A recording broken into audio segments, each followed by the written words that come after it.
आज भारत देश में बढ़ती बेरोजगारी और जिस तरीके का जातिगत, धर्मगत, क्षेत्रगत राजनीति हो रही इस देश में युवा पीढ़ी निराशा की ओर बढ़ता जा रहा है। लेकिन यह भारत हमेशा संघर्षों का देश रहा है। अनादिकाल से यह देश संघर्ष करता आ रहा है और वह उम्मीद कभी नहीं छोड़ता और विजय भी हासिल करता है। चाहे बात सतयुग की हो, त्रेता की हो, द्वापर की हो या फिर वर्तमान समय में भी संघर्ष का दौर में युवा हताश नहीं होते, बल्कि यह देश का एक अलौकिक और गौरवशाली इतिहास है। इसीलिए यह देश तमाम विपरीत परिस्थितियों से क्षमता रखता है और वह विजय प्राप्त करता है। एक छोटी सी कहानी दिए पर, क्योंकि ये दीपावली का समय है और हर घर में दीप जलेंगे, दीपक जलेगा और उसका क्या मायने है और एक दीपक क्या कुछ कर सकता है, इस पर एक छोटी सी कहानी आपके बीच रख रहे हैं और आप सुन रहे हैं ब्रजेश मिश्रा को केवल सच न्यूज से। एक घर में 5 दिए जल रहे थे। एक घर में 5 दिए जल रहे थे।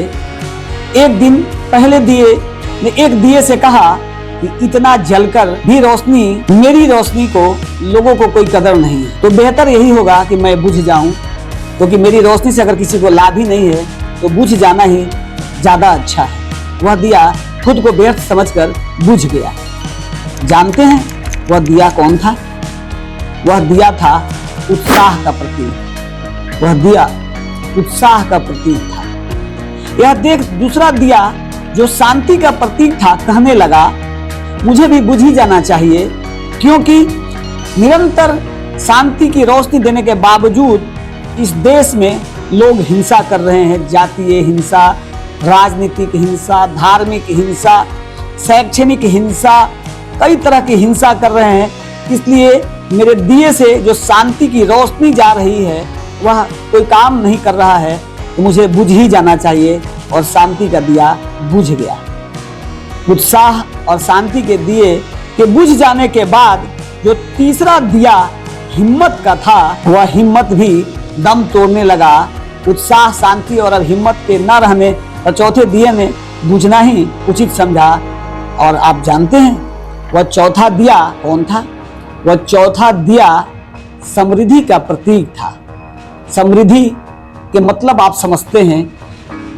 और सभी दिए बुझने के बाद केवल 5वां दिया अकेला ही जल रहा था। वह अकेला रोशनी प्रदान कर रहा था।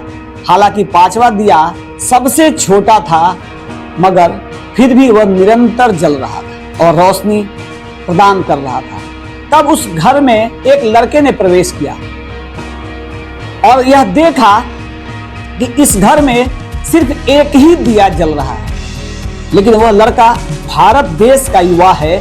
वह खुशी से झूम उठा कि कोई बात नहीं, एक दिया जल रहा है।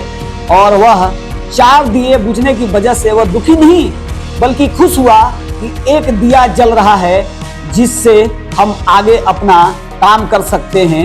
यह सोचकर कि कम से कम एक दिया तो जल रहा है, उसने तुरंत 5वां दिया उठाया जो निरंतर जल रहा था, रोशनी प्रदान कर रहा था। वह बाकी के 4 दिए फिर से जला दिए। वह दिया था उम्मीद का। यह भारत उम्मीदों का देश है। हर घर उम्मीद पर टिका है, हर व्यक्ति उम्मीद पर टिका है, हर समय उम्मीद पर टिका है। इसीलिए अपने घर में, अपने मन में हमेशा उम्मीद दिया का जलाए रखिए, क्योंकि उम्मीद कभी भी नहीं मरना चाहिए। उम्मीद का दिया बुझना नहीं चाहिए। चाहे सब दिए बुझ जाएं, लेकिन अगर उम्मीद का दिया अगर जलता रहा है तो निश्चित तौर पे आज नहीं तो कल, कल नहीं तो परसों, परसों नहीं तो बरसों आपका उम्मीद निश्चित तौर पे कारगर सिद्ध होगा और आप सफलता प्राप्त करेंगे। आप दीपावली का अवसर पे अपने आसपास में एक अच्छा वातावरण में, एक सनातन संस्कृति के वातावरण में जो दीपावली का जो पर्व है उसको खुशहाली से मनाएं और ये कोशिश करें कि पटाखा और ऐसा आतिशबाजी नहीं करें जिससे आसपास में किसी भी तरह का एक गलत संदेश जाए और अप्रिय घटना हो सके। आपको दीपावली की अग्रिम शुभकामनाएं। अपने उम्मीद का दिया जलाए रखिए। जय हिंद, जय केवल सच।